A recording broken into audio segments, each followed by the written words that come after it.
হিমন্ত বিশ্ব শর্মা ভয় পাওয়ার লোক নিশ্চয়ই নন। উনি যেটা বলেছেন, আমি তো ওনাকে চিনি না, আমি বলতে পারবো না। কিন্তু উনি কেন বিজেপিতে যেতে বাধ্য হয়েছিলেন এই ব্যাখ্যাটার মধ্যেই লুকিয়ে আছে। উনি ভয় পান কি উনি ভয় পান না। এবার উনি হঠাৎ আপন মনে যে অভিযোগগুলো তৃণমূলকে ইঙ্গিত করে করছেন, তৃণমূল এই ধরনের কোনো প্রতিহিংসাপরায়ণ রাজনীতি করছে না। ফলে ওনারা নিজেরাই ছায়া তৈরি করছেন, ছায়ার সঙ্গে যুদ্ধ করছেন, বাজার গরম করছেন, প্ররোচনা দিচ্ছেন। এর সঙ্গে তৃণমূলের কোথাও কোনো সম্পর্ক। রাজ্যে ভোটের প্রচারে এসে হুঁশিয়ারি অসমের মুখ্যমন্ত্রীর। তিনি বলছেন, আমাদের একটা গুলি করলে 4টে গুলি করব। হিমন্ত বিশ্ব শর্মা কি বললেন, পাল্টা কি বললেন কুণাল ঘোষ, শুনুন। कि अगर कोई बीजेपी को एक गोली मारेगा तो बीजेपी भी तो गोली मारेगा ना। अगर हमें को एक गोली मारेगा क्या हम देश को गोली खा लेगा? हमको 4 गोली मारेंगे। हाँ, 4 गोली मारेगा। ভোটের সময় গন্ডগোল পাকাতে পারে বলে 800 জন তৃণমূল নেতা কর্মীকে চিহ্নিত করেছে জাতীয় নির্বাচন কমিশন। এই অভিযোগে হাইকোর্টে মামলা দায়ের। পুলিশের মাধ্যমে তৃণমূলের এই 800 জন নেতা কর্মীকে চিহ্নিত করা হয়েছে বলে মামলাকারীর দাবি। এই নেতা কর্মীদের গ্রেপ্তারের আশঙ্কায় হাইকোর্টে মামলা। আদালতের হস্তক্ষেপ চেয়ে হাইকোর্টে সওয়াল তৃণমূল সাংসদ ও আইনজীবী কল্যাণ বন্দ্যোপাধ্যায়। নেতাদের তালিকায় রয়েছেন তৃণমূল সাংসদ, বিধায়ক, কাউন্সিলররা।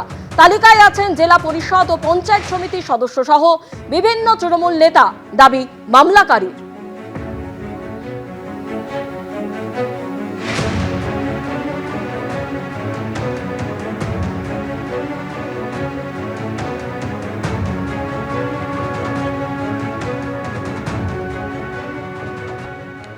ভোটের আগে অনেককে গ্রেফতার করার পরিকল্পনা করেছে। আমার কাছে লিস্ট আছে, ইঞ্চিতে ইঞ্চিতে আমরা লড়ব, হুঙ্কার মমতা বন্দ্যোপাধ্যায়। ভাবছে তৃণমূল কংগ্রেসের কর্মীদের অ্যারেস্ট করে আর গ্যাজার কেস দিয়ে এখানে কে নাকি লাল নীল হলুদ সবুজ বসে আছে, তারা অপারেট করছে। নিমংসুলাল আসল নাম নয়, এটা ছদ্মনাম, এটা আমার তৈরি নাম। তিনি বসে বসে বলছেন এত বড় একটা লিস্ট বানিয়েছে, তৃণমূল কংগ্রেসের কোন কোন কর্মীদের অ্যারেস্ট করতে হবে, গ্যাজা কেস দিতে হবে। আর এখানে যিনি দায়িত্বে এসছেন সে তো লর্ড সাহেবের বেটা, সে নাকি পারমিশন দেওয়ার ব্যাপারেও বিজেপিকে জিজ্ঞেস করছে। তার সাথে ঝগড়া করতে করতে পারমিশন নিতে হয়েছে। আজকে এত বড় উদ্ধত্তর অহংকার, 4 তারিখের পরে অহংকারের বীজ দাঁত। গণতন্ত্রের মাধ্যমে মানুষ ভোট বাক্সে বোঝাবেন। এবার শোনাবো উদয়ন গুহ কি বললেন।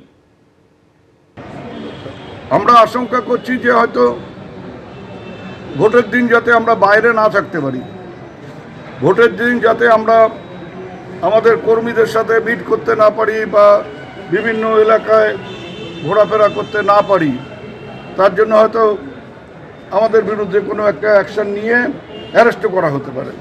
চক্রান্ত, পরিকল্পনা, পেছনের দরজা দিয়ে ক্ষমতায় আসার চক্রান্ত, এর বিরুদ্ধে সাধারণ মানুষকে